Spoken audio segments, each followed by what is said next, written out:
പ്രാങ്കുകൾ പലവിധം. ബർത്ത്ഡേക്ക് പേടിപ്പിച്ച് സർപ്രൈസ് കൊടുക്കുക, അതൊന്നും തോന്നല്ലേ അളിയാ. ആ വഴിയെ പോകുന്നവരെ വിളിച്ച് ചൊറിഞ്ഞ് പ്രാങ്ക് ചെയ്യുക, അതൊക്കെ പോട്ടേന്ന്. പക്ഷെ ഫ്രണ്ട്സ് പ്രാങ്ക് ചെയ്യുമ്പോൾ പ്രത്യേക സുഖമാണ്. അപ്പം ഞാൻ ഈ വർക്കൊക്കെ ഞാൻ സമയത്ത് ടെൻഷനൊക്കെ അടിച്ച് സ്ട്രെസ് അടിച്ച് എൻ്റെ പൊന്നു ഇതെങ്ങനെ വെക്കുക അതെങ്ങനെ വെക്കും ഇങ്ങനെ ടെൻഷൻ. ഒരു ഗ്രൂപ്പ് കോള് വിളിച്ചിട്ട് എടാ പെട്ടെന്ന് പൈസ അയക്കണം, ഹോസ്പിറ്റലിൽ എമർജൻസി ദൈവൻ്റെ ആക്സിഡൻ്റ് ആയടാ.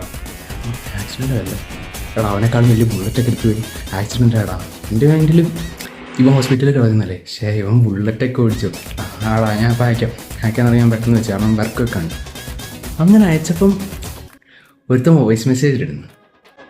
അപ്പം അതിന് വേണ്ടിയിട്ട് മറ്റേ ലക്കി ഡ്രോ കൂപ്പൺ ഇല്ലേ, അത് ഇവിടെ ആ ഡിപ്പാർട്ട്മെന്റിലായതുകൊണ്ട് 25 മസ്റ്റായിട്ട് വിൽക്കണം. അപ്പൊ അതിന് വേണ്ടി കൂട്ടിയതാ.